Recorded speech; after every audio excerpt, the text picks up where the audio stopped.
It is really funny when you think about it. About a couple weeks ago, I was complaining about a live-action adaptation called Lilo and Stitch that really worked with the two main characters, but everything else around it felt a bit hollow and kind of heartless by the time we got to the ending, almost missing what made the original worked.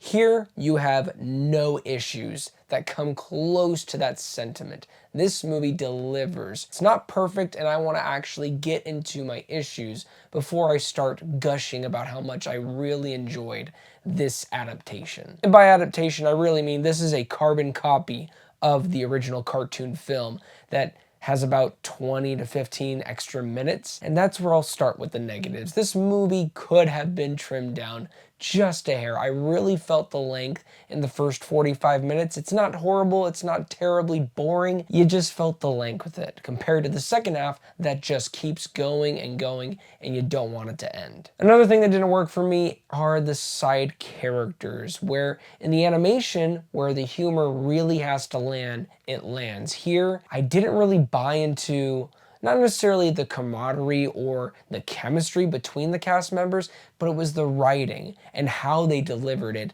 that just didn't really hit me. One thing that I'm looking forward to seeing are the reactions from this new generation. Kids that have been craving to watch this movie. There is nothing more endearing than seeing a kid either laughing or crying during a children's movie, because you can tell that there is something that hit them, whether that made them happy or sad for the characters that they are witnessing in a journey that they think is larger than life. I love movies, and How to Train Your Dragon not only achieves that, it succeeds in telling a story that was in animated form and bringing it to live action form, and it doesn't lose the quality, because that's what has been happening with a lot of live action adaptations.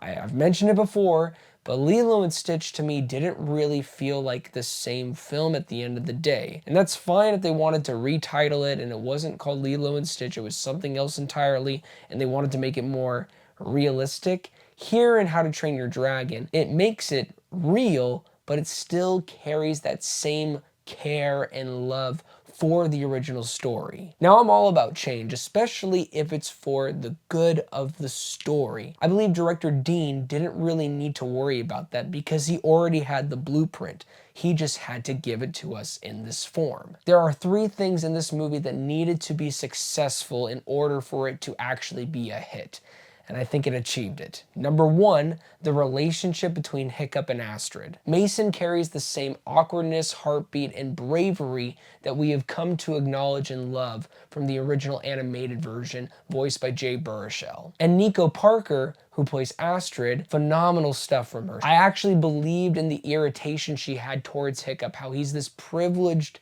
prince pretty much in the community, and how she has had to come from the bottom up to get to where she's at. She hates the idea of how somebody is just handed something to them and they do not deserve it. So the tension is there, just like it was in the original, but it's almost elevated in a way because of the version that we are seeing, and it feels more real and tangible. Number two, Gerard Butler's return as Hiccup's father. He slides right back into stoic like he never left. Seriously, the dynamic between Mason and Gerard is perfect. Not only does it translate the relationship quite well in the live action version, I think it might do it just a bit better. And number three, the most important thing that had to work for this film is the bond between Hiccup and Toothless. Boosted by a great performance from Mason Thames, who brings a humanity into these sequences. And not only that, the CGI work done on Toothless is a great transfer from animation to live action. From their first encounter to the flight sequence, which,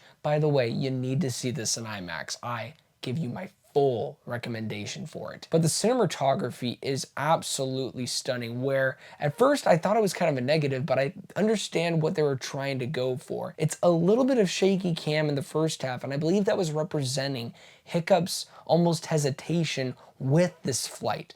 And as the film goes and progresses further into the story, the frame starts to get a bit tighter and more sturdy and more steady, just like Hiccup's connection with Toothless and their flights. How to Train Your Dragon has heart. And in a sea of lifeless remakes, that's something worth celebrating. 8 out of 10. Well, thank you guys so much for watching this review. It really means a lot. Please don't forget to like and subscribe, but most of all, do not forget to be blessed.